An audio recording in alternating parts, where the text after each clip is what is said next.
Hey guys, we are going to figure out what this angle is using one of these trig functions. I'm going to be really quick in this video. If you need more details or more examples, I will link a video in the corner.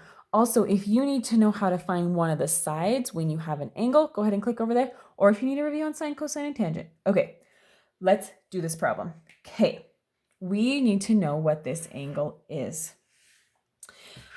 So I like to label my sides. This is the closest side. This is the adjacent side. This is the hypotenuse.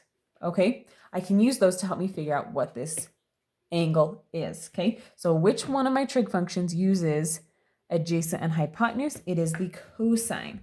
So how I set this up is the cosine of x degrees equals adjacent over hypotenuse, so 15 over 18. Okay, now I want to know the angle, not the sides like we've probably been doing. So I'm going to use the inverse cosine. So that's cosine with this cute little -1. And then I put the ratio in here equals x degrees.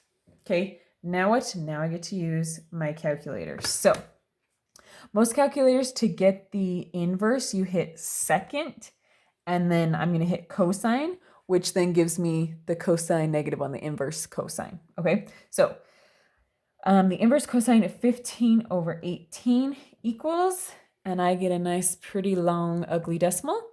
I'm going to round it to 2 decimal places, round it to wherever your teacher says. So we get x equals 33.56 degrees, and you're done. Make sure that your calculator is in degrees, not radians, to make sure you get the right answer for that. All right, go ahead and get your homework done. Have dreams of math and our nightmares.